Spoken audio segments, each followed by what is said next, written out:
Uncertainty and I have never really been friends.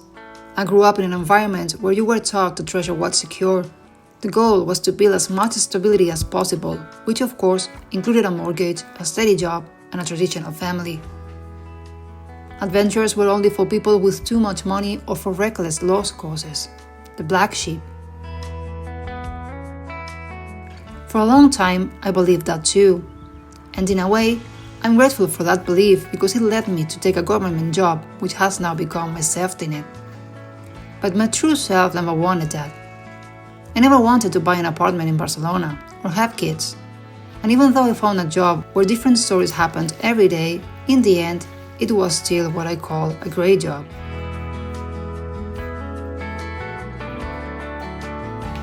You know, I've always had a head full of birds, and I've always wanted to let them fly and scatter their little droppings all over the world.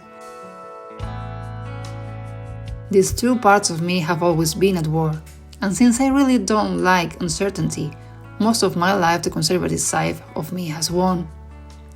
You know, that version of me who's convinced she won't survive unless she works for someone else who guarantees a monthly paycheck. The one who believes she'll end up under a bridge because she didn't buy a 60 square feet apartment in a place she didn't even like, and that she'll end up alone because she chose not to have children and can't seem to maintain a relationship for too long. But then there's the other version of me, the one who knows stability comes from within, and that there are plenty of people building their own businesses, earning far more than any employer could offer. The adventurous one who refuses to believe we came into this world just to settle for what we don't like, who's convinced there's so much more to discover, learn, and share than what school ever taught us.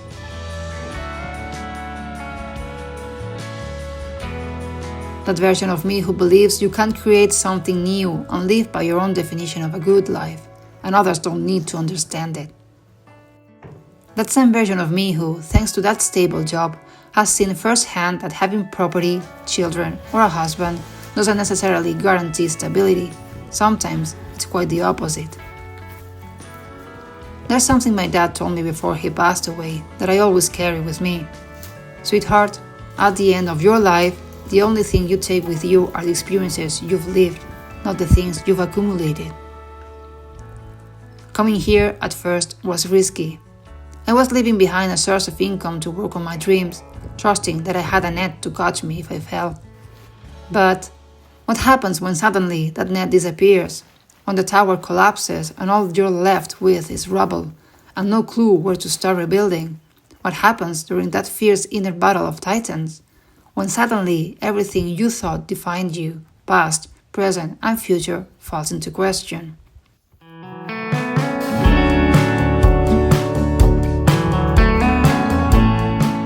Suddenly, everything is uncertain, and you have no choice but to embrace it, to learn to make peace with it, to make it your friend. It's not easy, because resistance is always there, your surroundings are always there, your comfort zone is always there, pulling you back. But over time, you begin to see that, whether you cling to an idea of how life should be or not, life will keep moving. It will shift, shake you, and keep reminding you that no matter how hard you try, you cannot control it. You'll have to accept what it brings. And that's when you begin to understand that maybe, if uncertainty is here to stay, it's better to befriend it than to fight it.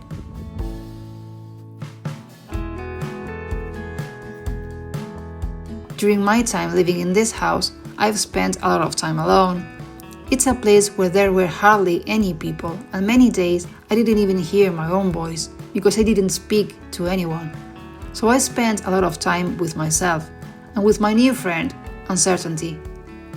We've gotten to know each other better, trying to accept one another, making little adjustments to feel more at ease together.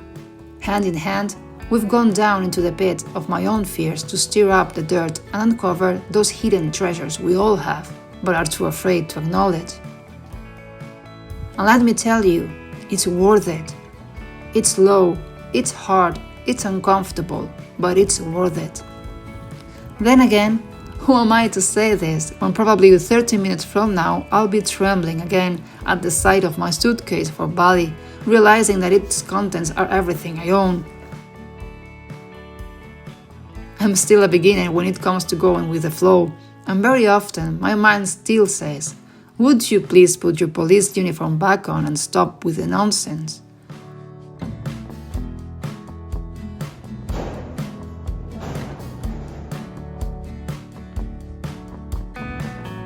But you know what?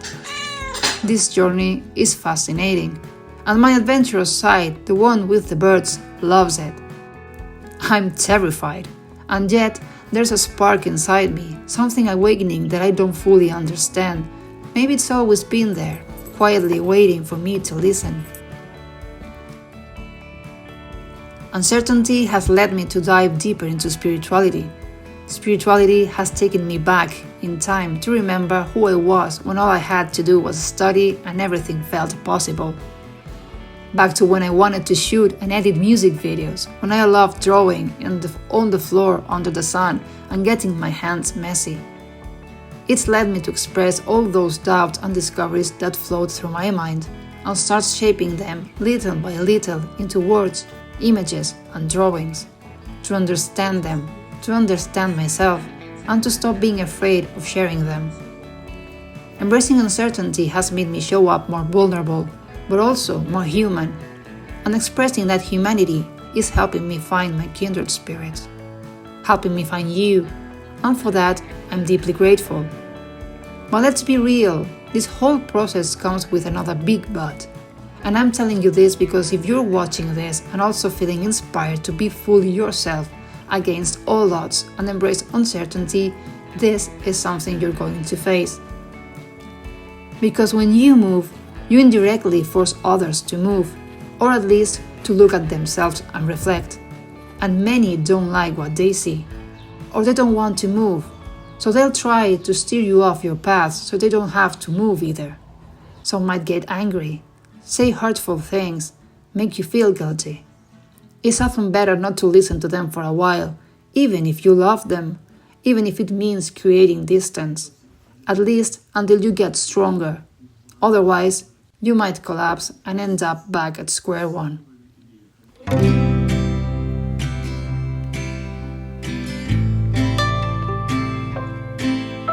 In those moments when fear wins and you hate uncertainty all over again, I think it's crucial to surround yourself with people who believe in you, idealists like you, not the ones who inflate your fantasies because staying grounded is important, but those who believe in the possibilities that come with new paths, people who support you, who understand you, who know that emotions matter and that we need to navigate them, not dismiss them.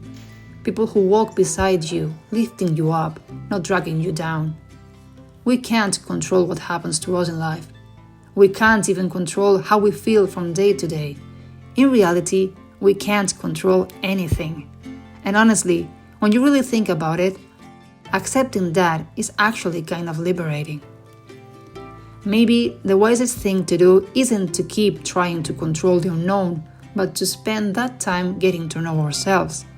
Because the more we understand who we are, the more inner resources we discover, strength, intuition, lessons, and maybe that, our connection with ourselves, is the only real kind of stability there is.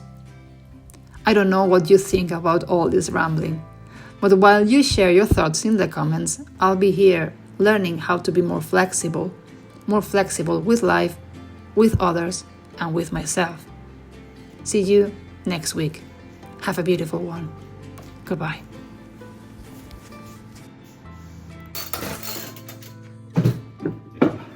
La madre que...